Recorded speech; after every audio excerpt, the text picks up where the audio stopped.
أعوذ بالله من الشيطان الرجيم بسم الله الرحمن الرحيم السلام عليكم ورحمة الله وبركاته الحمد لله رب العالمين والصلاة والسلام على أشرف الأنبياء والمرسلين وعلى آله وأصحابه ومن اقتدى بتعاليمه واستنى بسنته إلى يوم الدين أما بعد. Alhamdulillah, pertama dan selama-lamanya kita mengatur syukur kepada Allah Subhanahu Wa Taala.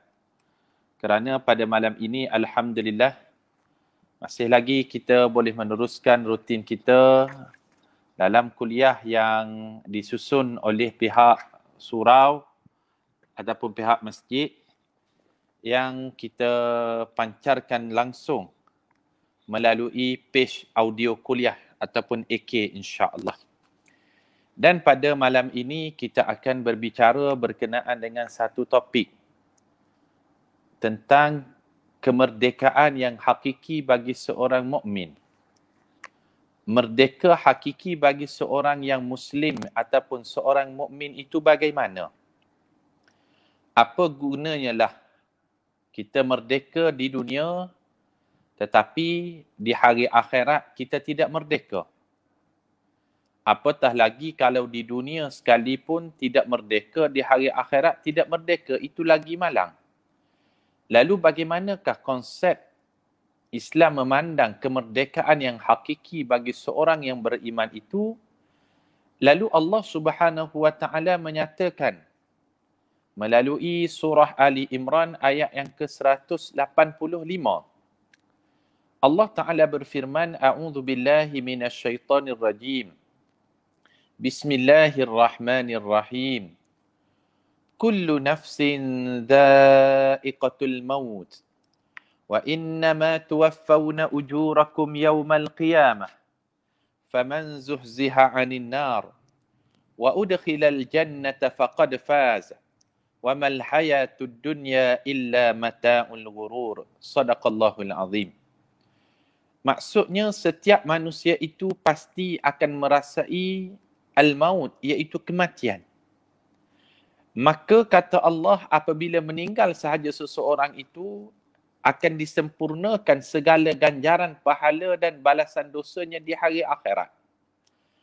Maka sesiapa yang terselamat daripada dimasukkan ke dalam neraka dan dia dimasukkan ke dalam syurga, faqad faz, maka sesungguhnya itulah golongan yang benar-benar berjaya. Wa mal hayatud dunya illa mata'ul ghurur. Dan tidaklah kehidupan di dunia ini melainkan hanyalah senda gurauan semata-mata.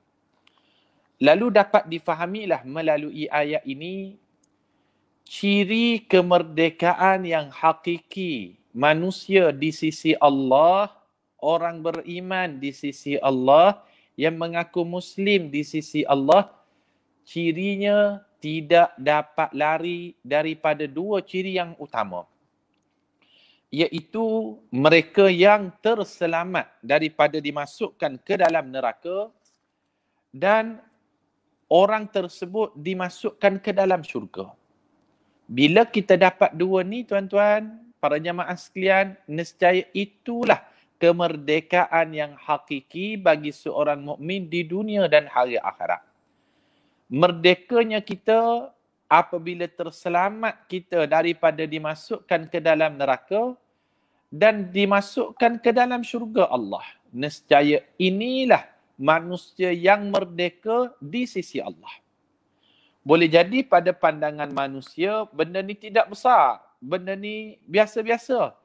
Tetapi Allah Ta'ala mengajarkan manusia ni bila terselamat je daripada neraka, masuk ke dalam syurga, kamu mendapat kemerdekaan yang sebenar di sisi Allah Subhanahu Wa Ta'ala. Para jemaah sekalian, berbicara tentang syurga dan berbicara tentang neraka, ia termasuk daripada perkara ghaibiyat, perkara-perkara ghaib yang kita tidak akan tahu melainkan perlu dirujuk kepada pencipta dia. Dan pencipta dia di dalam menceritakan syurga dan neraka ini, lalu Allah Ta'ala nyatakan melalui Al-Quran dan hadis Nabi sallallahu alaihi wasallam. Perkara ghaib kita tak boleh nak pandai-pandai. Lalu Allah Ta'ala sebut alimul ghaib. Allah Ta'ala itulah yang mengetahui tentang perkara ghaib. Fala yudhiru ala ghaibihi ahada. Maka tidak ada sesiapa pun yang mengetahui tentang perkara ghaib. Illa man irtada min rasulin. Melainkan golongan-golongan yang diredai Allah yang terdiri dalam kalangan para rasul. Lalu Al-Quran dan hadis-hadis inilah yang menceritakan tentang perkara ghaib, yang menyebut tentang ciri-ciri orang yang mendapat kemerdekaan yang hakiki di hari akhirat kelak. Tuan-tuan, kalau orang tersebut berdoa nak masuk syurga, itu biasa. Kalau kita menginginkan untuk masuk syurga, itu biasa. Kalau kita mengharapkan kita masuk ke dalam syurga, itu biasa. Tapi ada golongan yang luar biasa yang disebut oleh Nabi sallallahu alaihi wasallam dalam hadis yang diriwayatkan oleh Imam Ahmad dengan sanad yang hasan, berkenaan dengan ada satu golongan yang mana golongan ini syurga mendoakan dia masuk ke dalam syurga dan neraka yang mendoakan dia agar tidak dimasukkan ke dalam neraka. Subhanallah. Kalau kita nak masuk syurga, mengharapkan kita masuk syurga, itu memang sifat kita sebagai seorang mukmin. Tapi ada satu golongan ni, syurga doakan kepada Allah agar orang tersebut masuk ke dalam syurga. Bahkan neraka mendoakan kepada Allah agar orang tersebut dijauhkan daripada neraka. Subhanallah. Ini kemerdekaan yang hakiki, yang sebenar-benarnya. Siapa golongan tersebut? Lalu datanglah satu hadis yang diriwayatkan daripada Anas bin Malik radhiyallahu anhu. Nabi sallallahu alaihi wasallam bersabda, "Man sa'ala Allahu dakhala al-jannah thalatha marratin illa qalatil jannah Allahumma adkhilhu al-jannah." Maksudnya, sesiapa yang berdoa kepada Allah, Allahumma adkhilnil jannah, ya Allah masukkanlah aku ke dalam syurga, thalatha marratin, 3 kali, paling kurang setiap hari dia berdoa kepada Allah paling kurang 3 kali sehari. Paling kurang. Ya Allah masukkanlah aku ke dalam syurga. Ya Allah masukkanlah aku ke dalam syurga. Ya Allah masukkanlah aku ke dalam syurga. 3 kali paling kurang setiap hari dia berdoakan demikian. Lalu kata Nabi sallallahu alaihi wasallam, qalatil jannah, maka syurga akan berkata kepada orang tersebut, Allahumma adkhilhul jannah, ya Allah masukkanlah dia ke dalam syurga sebagaimana dia berdoa untuk masuk ke dalam syurgaku ini, ya Allah. Syurga doakan pada dia. Kemerdekaan apa lagikah yang kita cari, tuan-tuan? Kemerdekaan hakiki apabila kita mendapat doa itu daripada tempat yang paling mulia, tempat yang kita semua mengharapkan masuk ke dalamnya, iaitu doa syurga kepada Allah agar kita masuk ke dalamnya. Tapi syarat setiap hari, insya-Allah kita cuba untuk tidak lupa untuk kita mendoakan, Allahumma adkhilnal jannah, ya Allah masukkanlah kami ke dalam syurga. Ini kemerdekaan yang hakiki. Kemudian konsep kemerdekaan yang hakiki juga di dalam Islam apabila kita mendapat doa yang mana neraka mendoakan kepada kita agar kita tidak dimasukkan ke dalamnya. Ini disebut di dalam hadis, tuan-tuan. Sebagaimana Nabi sallallahu alaihi wasallam bersabda di dalam hadis yang sama. Kata Nabi sallallahu alaihi wasallam, "Wa man istajara minan nar mustajirun thalatha marratin illa qalatin nar Allahumma ajirhu minan nar." Sesiapa yang berdoa kepada Allah, ya Allah, jauhkanlah aku daripada masuk ke dalam neraka salasa marratin. Syaratnya paling kurang setiap hari 3 kali. Illa qalatin nar, melainkan neraka mendoakan kepada dia. Apa neraka doakan kepada dia? Allahumma ajirhu minan nar. Ya Allah, jauhkan diriku ini daripada neraka. Subhanallah. Sebab itu tuan-tuan, kalau kita perhatikan, imam-imam selepas saja selesai mereka solat, apa mereka akan doakan selepas solat tersebut? Mereka akan sebut, Allahumma ajirna minan nar. Allahumma ajirna minan nar. Allahumma ajirna minan nar. Tuan-tuan perasan tak? Paling kurang imam akan baca 3 kali. Sebab apa? Berdasarkan hadis ni lah. Sesiapa yang berdoa agar dirinya masuk ke dalam syurga, paling kurang 3 kali, syurga akan mendoakan kepada Allah terhadap dirinya agar kita dimasukkan ke dalam syurga. Dan sesiapa yang menyebut Allahumma ajirna minan nar, Allahumma ajirna minan nar, Allahumma ajirna minan nar, nescaya neraka akan berdoa kepada Allah, ya Allah, jauhkanlah orang tersebut daripada dimasukkan ke dalam neraka. Inilah konsep kemerdekaan hakiki yang perlu kita faham dalam kehidupan kita. Tuan-tuan yang dimuliakan Allah, ada satu golongan lagi, golongan yang mendapat nilai kemerdekaan yang sebenar-benarnya di sisi Allah, iaitu golongan yang syurga rindu kepada diri dia. Ini disebut di dalam hadis.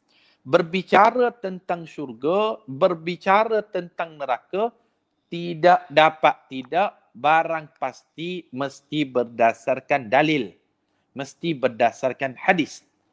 Lalu ada kelompok yang mendapat kemerdekaan yang sebenar-benarnya.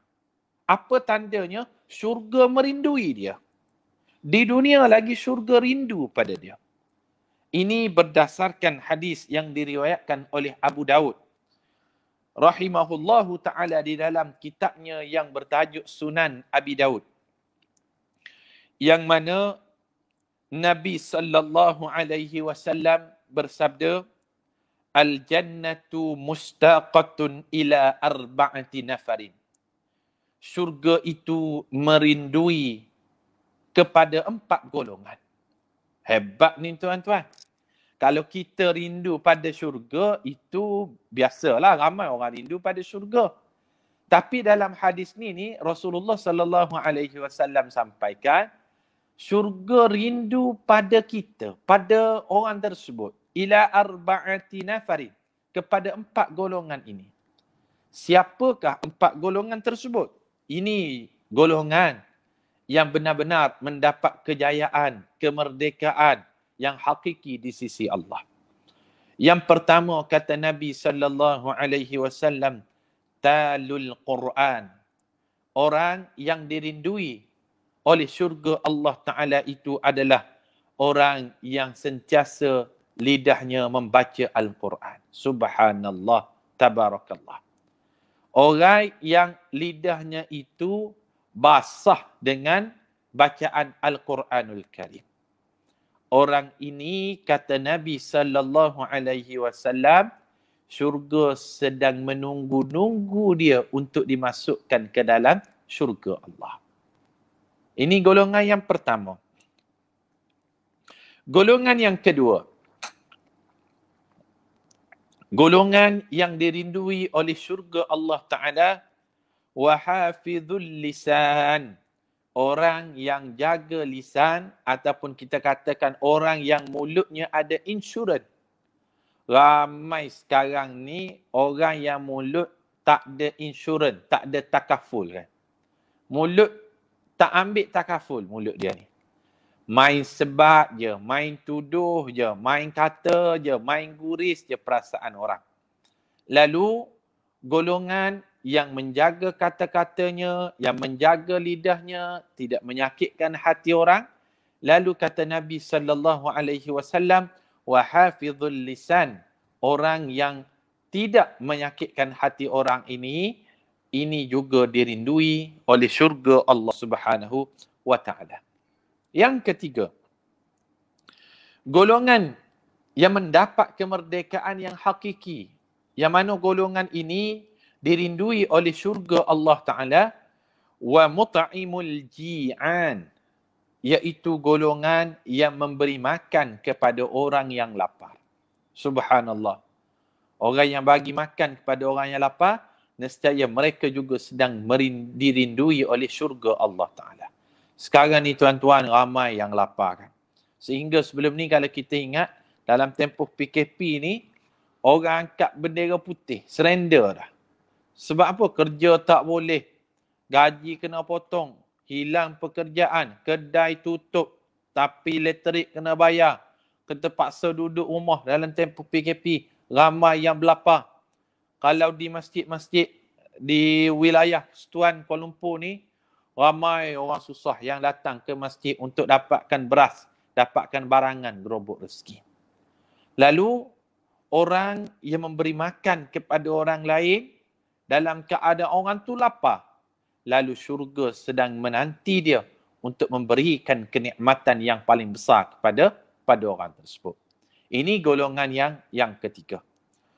Golongan yang keempat, golongan yang mendapat kemerdekaan yang hakiki di sisi Allah Subhanahu wa taala, wasaimun syahru Ramadan, iaitu golongan yang teruja ataupun ternanti-nanti dengan kedatangan Ramadan untuk mereka melakukan ibadah puasa. Subhanallah. Orang yang bukan sahaja berpuasa tidak, tapi sebelum tibanya Ramadan, dia rasa teruja. Bila berlalunya Ramadan, dia berasa sedih. Golongan ini juga sedang dirindui oleh syurga Allah Subhanahu wa taala. Lalu berbicara tentang tajuk kemerdekaan yang hakiki, tidak dapat tidak, barang pastilah mesti kita mencirikan siapa golongan yang mendapat kemerdekaan yang hakiki di sisi Allah. Yang pertama, golongan yang mendapat syurga Allah, iaitu golongan yang sentiasa memohon kepada Allah agar dirinya dimasukkan ke dalam syurga. Yang kedua, kita bacakan hadis tadi, orang yang sentiasa membaca Al-Quran. Yang ketiga, orang yang sentiasa menjaga lisan. Yang keempat, orang yang sentiasa memberi makan kepada orang yang lapar. Yang kelima, orang yang teruja menyambut dengan kedatangan Ramadan. Orang yang mendapat kemerdekaan yang hakiki juga, orang yang mendapat doa daripada neraka, neraka mendoakan kepada Allah agar orang tersebut dijauhkan daripada dimasukkan ke dalam neraka Allah, kerana dia sentiasa menyebut saat kehidupannya ini, Allahumma ajirhu minan nar. Allahumma ajirhu minan nar. Tapi tuan-tuan, barang perlu diingat, semua golongankah yang akan merdeka ataupun mencapai kemerdekaan yang hakiki di hari akhirat? Tidak semua golongan. Ada golongan yang disebut oleh hadis Nabi sallallahu alaihi wasallam dalam hadis yang diriwayatkan oleh Imam Al-Bukhari daripada Abu Hurairah radhiyallahu anhu, orang yang tidak mendapat kemerdekaan yang hakiki. Golongan tersebut, kata Nabi sallallahu alaihi wasallam, kullu ummati yadkhulunal jannata illa man aba. Setiap umatku ini sepatutnya dia masuk ke dalam syurga, melainkan ada golongan-golongan tertentu yang dia enggan masuk syurga. Subhanallah. Ada golongan yang enggan merdeka di hari akhirat. Tak mahu dapat kemerdekaan yang hakiki di hadapan Allah. Lalu Rasulullah katakan, sepatutnya lah umat aku yang diberikan kelebihan, banyak tawaran, banyak peluang, banyak yang kita namakan sebagai rebutan untuk dia dapat. Tetapi ada golongan yang pilih untuk tidak merdeka di hari akhirat. Lalu Rasulullah katakan, kullu ummati yadkhulunal jannah illa man aba. Setiap umatku sepatutnya mereka ni akan mencapai kemerdekaan masuk ke dalam syurga, melainkan ada golongan-golongan tertentu dia enggan masuk syurga. Sahabat tuan-tuan, bila dengar je kata Nabi sallallahu alaihi wasallam, Ada orang yang tak mahu masuk syurga, yang enggan masuk syurga. Sahabat tanya, Ya Rasulullah, wa man ya'ba ya Rasulullah. Wahai Rasulullah, siapakah golongan yang enggan merdeka, enggan masuk syurga itu, wahai Rasulullah? Lalu kata Nabi sallallahu alaihi wasallam, man ata'ani dakhalal jannah wa man asani faqad aba. Sesiapa yang mentaati aku sewaktu dia hidup, dialah yang akan mendapat kemerdekaan, dia akan masuk ke dalam syurga. Wa man asani, sesiapa tidak patuh kepada aku, nescaya faqad aba, dia sebenarnya enggan untuk merdeka, enggan masuk syurga Allah Subhanahu wa taala. Tuan-tuan yang dimuliakan Allah, berbicara tentang syurga itu kemerdekaan yang hakiki. Jadi saya mengajak para hadirin sekalian, ayuh kita mengenal sedikit sebanyak syurga-syurga Allah Subhanahu wa taala, nama-nama syurga yang disebut di dalam Al-Quran. Para alim ulama sebut, syurga yang paling rendah daripada syurga ni semuanya nikmat. Tetapi pastinya satu syurga dengan syurga yang lain dia tidak sama. Kerana iman antara kita ini tidak sama.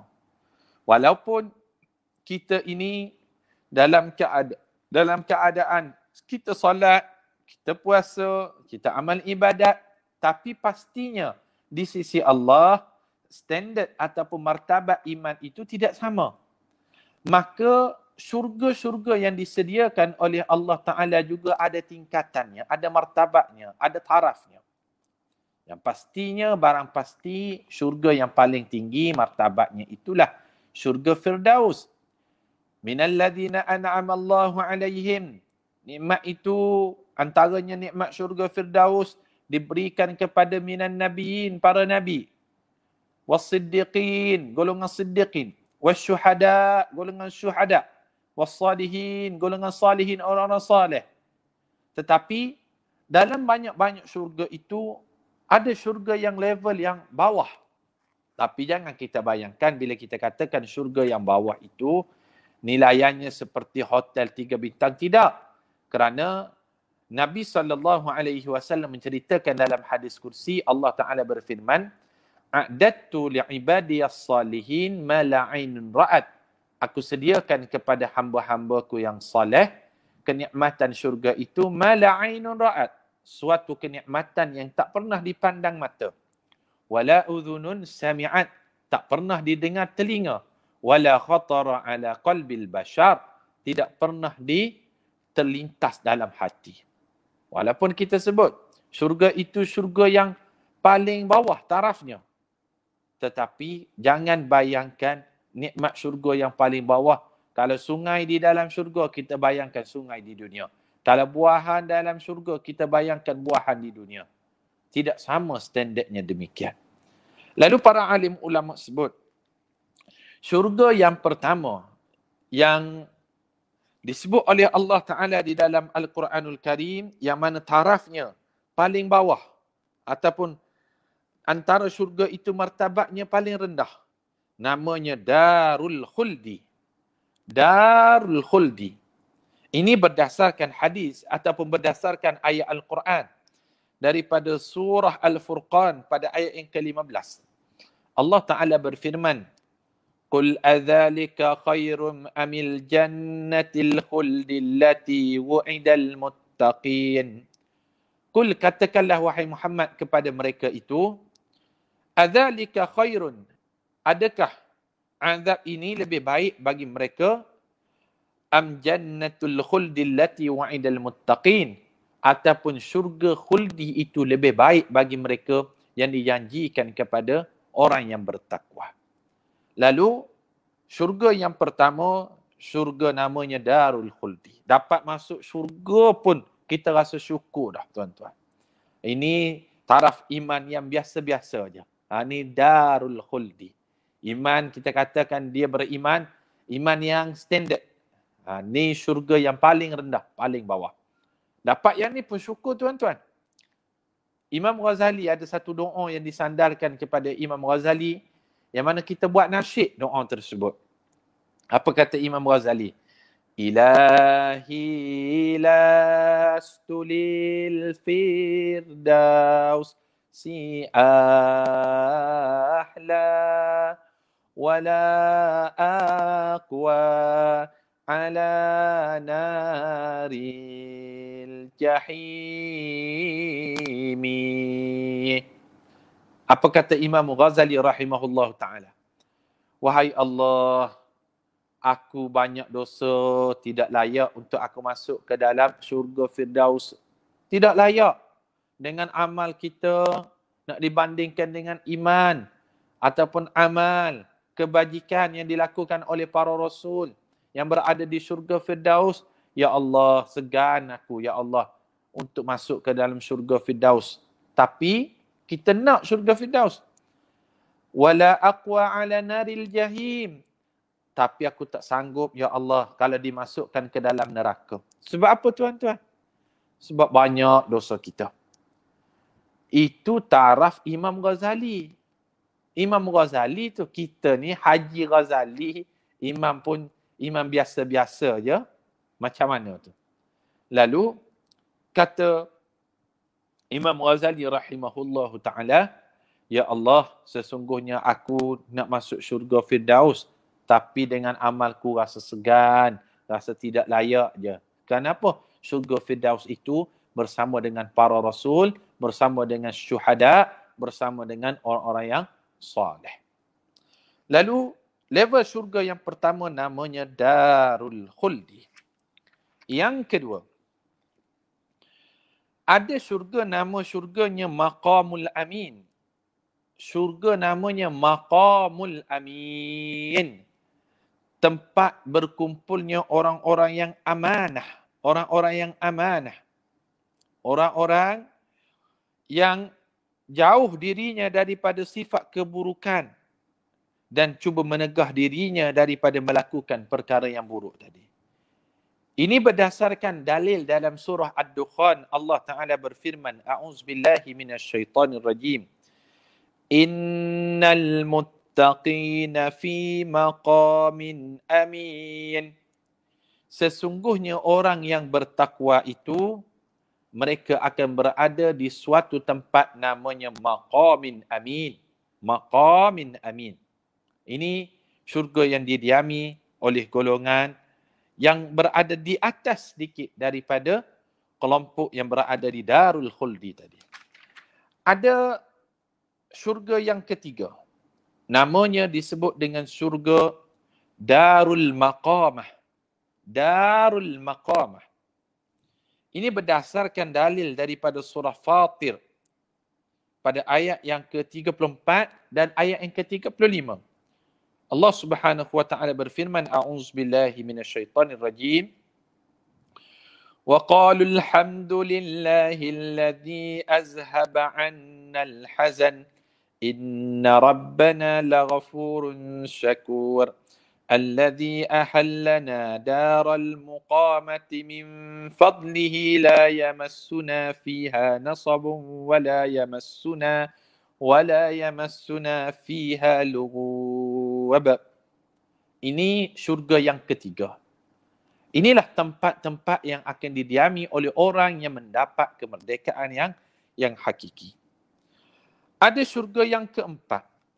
Syurga yang keempat itu nama syurganya disebut sebagai Darussalam. Syurga Darussalam. Ini berdasarkan firman Allah Ta'ala. Allah Subhanahu wa Ta'ala berfirman, lahum darussalamu inda rabbihim. Bagi orang beriman itu, mereka akan masuk ke dalam syurga Darussalam di sisi Tuhan mereka. Yang kelima, ada syurga yang bernama Jannatul Ma'wa. Jannatul Ma'wa. Allah Ta'ala berfirman, Indaha Jannatul Ma'wa. Di sisi mereka itu, mereka akan mendiami syurga Ma'wa. Ini yang sebut tuan-tuan, tempat-tempat di dalam syurga yang akan diisi oleh orang yang mencapai kemerdekaan yang hakiki. Kemudian ada syurga yang keenam, nama syurganya Jannatun Na'im. Syurga Na'im. Sebagaimana Allah Ta'ala berfirman dalam surah Luqman ayat yang ke-8, A'udzubillahi minasyaitonirrajim. Innal ladzina amanu wa 'amilus salihati lahum jannatun na'im. Sesungguhnya orang yang beriman dan beramal saleh, bagi mereka itu syurga Na'im. Kemudian ada lagi syurga di atasnya. Nama syurganya itulah disebut sebagai Jannatu Adni. Jannatu Adni. Jannatu Adni, Allah Ta'ala berfirman dalam surah Maryam pada ayat yang ke-61. A'udzu billahi minasyaitonir rajim. Jannatu Adnin allati wa'ada ar-rahmanu 'ibadahu bil ghaib. Syurga Jannatul Adni itu merupakan syurga yang Allah Ta'ala sediakan kepada hamba-hambanya yang beriman kepada perkara gaib. Subhanallah. Salah satu ciri orang yang mendapat kemerdekaan yang hakiki, dia mesti beriman kepada perkara gaib. Apa dia? Syurga itu gaib. Apa dia? Neraka itu gaib. Malaikat itu gaib. Allah Ta'ala itu gaib. Pahala itu gaib. Dosa itu gaib. Azab kubur itu gaib. Padang mahsyar itu gaib. Orang yang imannya kukuh beriman kepada perkara gaib, ada satu syurga yang khusus yang Allah Subhanahu wa Ta'ala sediakan kepada golongan ini, namanya Jannatu Adni. Syurga Adni. Syurga Adni ni tuan-tuan, kalau kita tengok orang barat pun dia percaya kepada syurga Adni. Lalu mereka namakan syurga itu sebagai Eden. Eden. Kalau syurga Firdaus, orang barat menyebut sebagai paradise. Paradise itu Firdaus. Manakala syurga Adni, mereka katakan Eden. Syurga Eden. Lalu ada nama pemain bola sepak namanya Eden Hazard. Pemain Real Madrid sekarang ni. Eden itu bagi mereka syurga, iaitu syurga Adni. Bagi orang Islam, kita meyakini salah satu daripada syurga, antara syurga yang tinggi kedudukannya, namanya Jannatu Adni. Kemudian, yang ke-8, salah satu daripada nama syurga juga, Allah Subhanahu wa Ta'ala menyebut namanya Firdaus, Jannatul Firdaus. Inilah syurga yang paling tinggi, level yang paling hebat. Level yang Nabi-Nabi Rasulullah sallallahu alaihi wasallam diami syurga tersebut. Allah Ta'ala berfirman dalam suratul Kahfi pada ayat yang ke-107 dan 108. A'udzu billahi minasyaitonir rajim. Innal ladzina amanu wa 'amilus salihati kanat lahum jannatul firdausi nuzula. Khalidina fiha la yabghuna anha hiwala. Maksudnya, sesungguhnya orang yang beriman dan beramal saleh itu, bagi mereka, kata Allah Subhanahu wa Ta'ala, diberikan syurga Firdaus tempat mereka kembali. Kekal mereka di dalam syurga Firdaus itu dan mereka tidak akan keluar lagi daripadanya sampai bila-bila. Lalu inilah yang dikatakan sebagai paradise. Paradise itu berasal daripada Firdaus yang menggambarkan kedudukan syurga yang paling tinggi. Jangan pula kita bila kita sebut syurga ini ada tingkatan, kita katakan saya ni ustaz dapat syurga level paling bawah pun jadilah. Jangan demikian. Sebab Rasulullah mengajarkan idza sa'alta fas'alil firdaus. Bila kamu nak minta kepada Allah, mintalah syurga yang paling tinggi, iaitu syurga Firdaus. Kerana jarak satu syurga menuju ke syurga yang lain, jaraknya sangat-sangat jauh. Sangat-sangat jauh. Sehingga kan Nabi SAW menyebut tentang jarak satu syurga ke syurga yang lain, ia jarak antara langit dan bumi. Bukan langit yang kita tengok ada kapal terbang Firefly, kita tengok ada kapal terbang Air Asia, kapal terbang Mars. Itu bukan.